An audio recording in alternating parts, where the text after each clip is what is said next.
In every crime, a story of a survivor, of someone left behind, of someone determined to solve a mystery. These are the stories of crimes that changed lives forever. This is Justice Rules.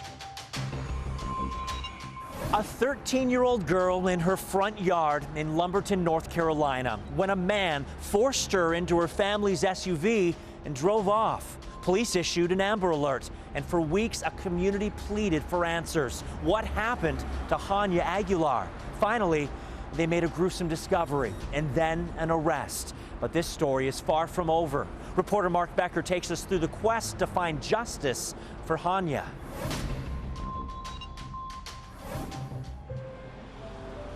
Perched on the edge of North Carolina's coastal plains, Lumberton has the soul of a small town and the feel of an old friend. But just beneath the surface, this community lives with a troubling reality. It's in a county with the highest violent crime rate in North Carolina, and fear is a shadow never far off. So when 13-year-old Hania Aguilar disappeared outside her home early on the morning of November 5th, 2018, this community collectively held its breath. First, you don't know. Maybe it was some disgruntled, family member. And it's just going to be a little fleeting, passing thing. And Jerome Chavis was born and raised in Lumberton, and early on he could sense that something was terribly wrong. Within hours, Lumberton police issued an Amber Alert and called in the FBI.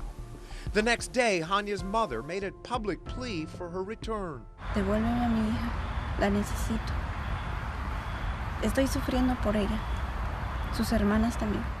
I think it was a big story from the beginning. I mean, you had the very first thing we heard, 13-year-old girl snatched, trying to go to school. Donnie Douglas is the longtime editor of the local newspaper here, the Robisonian. You got a sense fairly early on that something bad had happened to her. These things don't ever end good. I mean, they just kind of don't. And still for the next several days, this community tried to hold on to hope.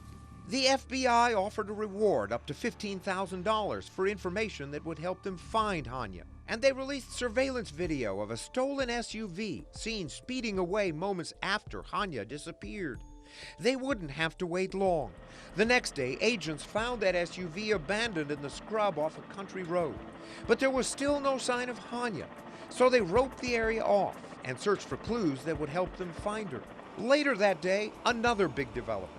The FBI released surveillance video of a man seen walking near the place where Hania had disappeared. The first images of a possible suspect in the case. They showed a man dressed in dark clothing, wearing a bandana, the same description witnesses had reported seeing the day she disappeared. It may have been their first look at a killer, and they needed the community to put a face and a name to that shadowy figure. But there was still no sign of Hania, and hope was fading in Lumberton that they would find her alive. yeah, as time progressed, we figured there wasn't going to be a good ending. Sadly, we were right. All the while, calls had been coming into the Lumberton Police Department's tip line. It was one of those calls that finally led them here on November 27th to an area several miles from where Hania had disappeared. We started specifically targeting the area along Wiregrass Road because of a number of tips that have come into the police department through the tip line. Police and the FBI roped off the area and searched well into the night. The next day, they made an announcement that many had expected, but no one wanted to hear. We believe we had found the body of 13-year-old Hania Aguilar. The body was found in a body of water off the Wiregrass Road in Robeson County about 4:45 p.m. yesterday afternoon. The police chief and FBI's lead agent wrestled with their own emotions as they faced reporters. Last night, I had to stand in front of Hania's mother and explain to her what we had found. And you can all imagine what that has done to her. This is the outcome that we all feared that was going to happen. We did not want to hear this. We wanted to bring Hania back home and bring her back home alive to our community. it hurts. 3 weeks of searching and hoping had clearly taken their toll. They vowed their search would continue, but now with a different focus. Our work is not over. We will not stop. We will not stop until we find the person or persons responsible and we bring them to justice. We will not stop. This here isn't about us today. This is about an innocent girl. It's about Hania and her life. And we want to do everything possible to hold the person or persons accountable who committed this horrific offense.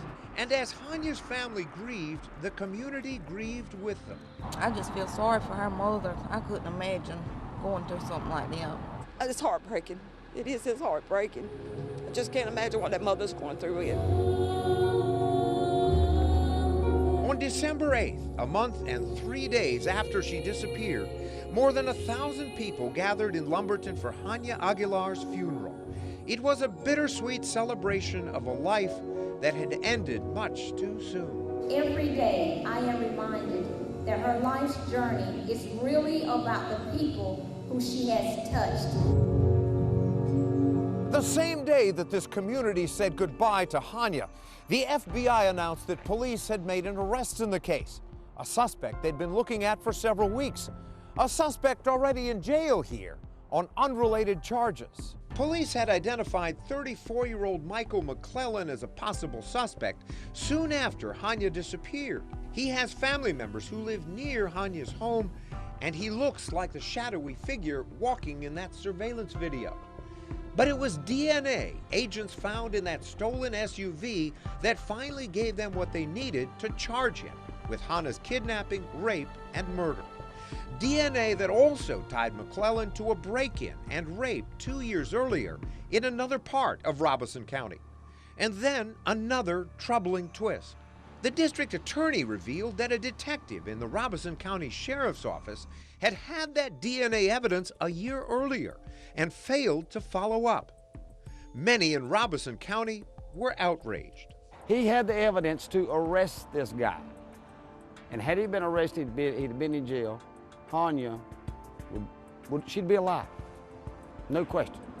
It infuriates me that our tax dollars that we pay, we don't mind paying, didn't protect this child. I understand that people want to go there and they want to point fingers and they want to place blame. But newspaper editor Donnie Douglas says even if McLellan had been arrested for that rape, in a county with a huge backlog of criminal cases, there's a good chance that he would have been out of jail on bond. So if this guy had been arrested and charged with that rape in Fairmont in 2016, do we know that he wouldn't have done the same thing? We don't know. But yeah, it looks really bad. And through it all, this community is trying to heal. They've collected you some money, and they want to bring it to you, and I'll get with you. They've got you some cash. So. Jerome Chavis has formed a special bond with Hania's family, and a local company has given them a new home. But the hurt is still there where hope had been, and only time can heal that. I think we'll eventually recover. It won't be overnight.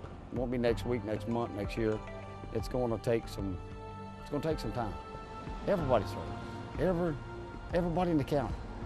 Everybody's hurt.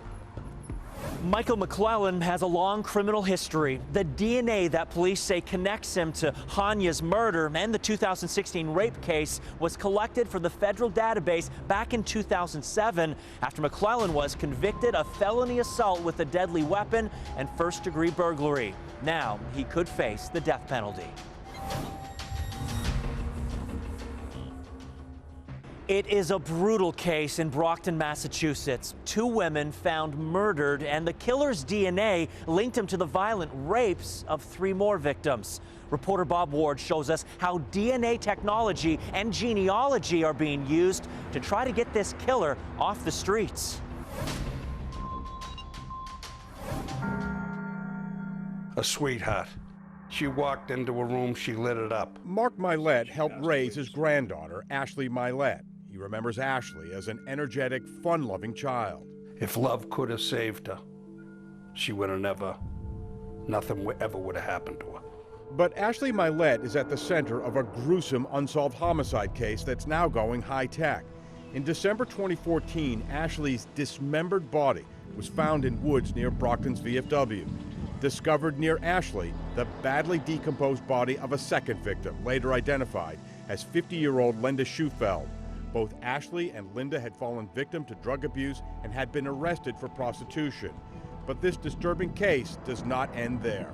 They're targeting the weak, they're targeting the vulnerable, and therefore it's more important than ever that we make sure that people understand we're not going to idly sit by when that occurs.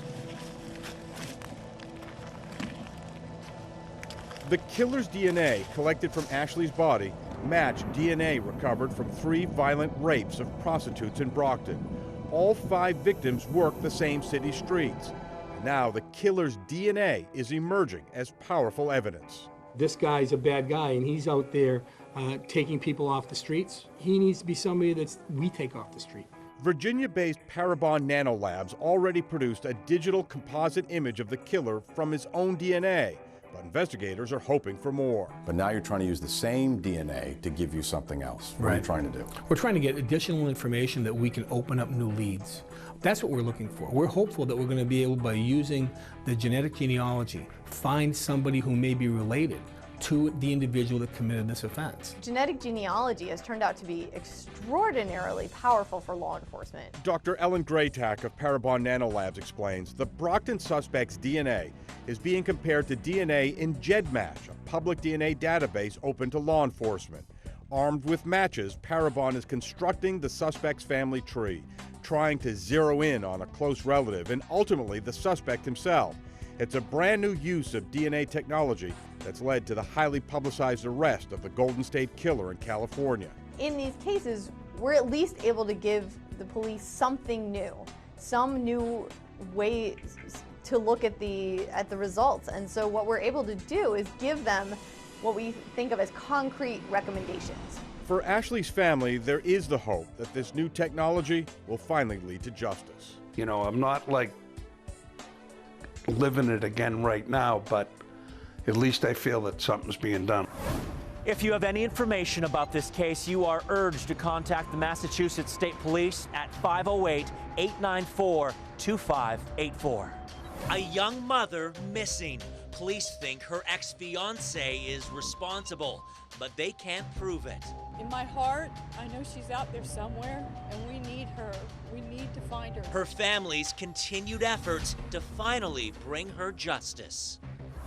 A father murdered, the killer still on the loose, and the motive remains a mystery. It was not carjacking, it wasn't a robbery. But a decade later, there is new hope, the new witness who could help finally bring justice to a grieving family.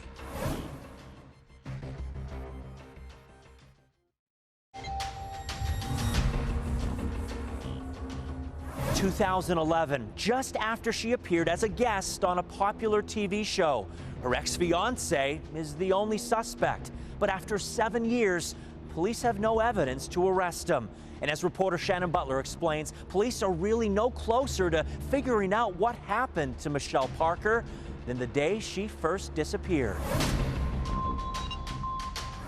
On November 17th, 2011, this episode of People's Court hit the air. It featured a young former Florida couple and their problem. And then he said that he wanted his ring.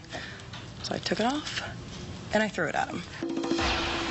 Michelle Parker and Dale Smith were fighting over an engagement ring. It's been a hell of a roller coaster ride, and it's poison, and we're done. He sued after he asked for his ring back, but she threw it at him. She threw the ring and it bounced over the railing and down 9 floors. The ring was gone for good. The judge ruled that each should pay half of the $5,000 the ring was worth. Then, hours after the show aired, Parker disappeared. Parker dropped the twins that she shared with Smith off with him around 3:30 p.m. that day. Nobody could reach her after that. Brother Dustin said he sent Parker a text about 4:30 asking where she was. A text back from her phone number had just one word: Waterford. Waterford Lakes is an area east of downtown Orlando. Police and her family wondered, was that a clue from her, or was that someone trying to throw them off? She never showed up for work that night, and her family reported her missing. Searches for the woman began, and Parker's mother begged for her safe return. She is alive. She is somewhere scared. Somebody has her, and We forgive you, turn her loose. Then a break in the case. The next day, the car Parker was driving was found near an Orlando mall. The black Hummer gave police no clues to the 33-year-old's whereabouts. For weeks, volunteers, her family, and law enforcement searched waterways, fields, and storage sites, still holding out hope. I just seriously think somebody's got her. I just can't help but think that. Then just after Thanksgiving, police served a search warrant at Smith's parents' home. Smith said he had gone to that house after Parker dropped off the kids with him on November 17th. The next day, the Orlando police chief called Smith the only suspect in her disappearance. And the woman who once believed Smith wouldn't hurt her daughter had to face reality that police believed he knew something. In my heart, I know she's out there somewhere, and we need her. We need to find her. We still need searchers. We still need the flyers. And this is a sad day, really, you know? But I think it was inevitable. Smith had been cooperating with police in the early hours of Parker's disappearance, even let them inside his home, but that was the end of his help. Police say he refused to take a polygraph test, and Smith would not answer questions for reporters. You know if you had anything to do with Michelle's disappearance? Get out of here! Smith had a checkered past. He was convicted of battery in the 1990s, serving 10 days in jail. His second wife, Shannon, died of an accidental drug overdose. In 1996, he joined the U.S. Marine Corps, and he was court-martialed in 2001. Smith was subsequently dishonorably discharged in 2003. More recently, in 2009, Parker attempted to obtain a restraining order against Smith, but the request was denied due to lack of evidence. After that announcement, the Department of Children and Families took the children away from Smith, but just temporarily. The case seemed to run cold, but then the biggest break yet. In December, her cell phone was found in a lake. They literally just found a needle in a haystack. Parker's iPhone was discovered by a dive team under a bridge. The site isn't far from the cell phone tower that registered the last ping from Parker's phone. The site was also between the home of her ex-fiancé, Dale Smith, and his parents' house. But since then, nothing. Smith continues to live his life with his twins here in Orlando. He does not allow Parker's family visitation.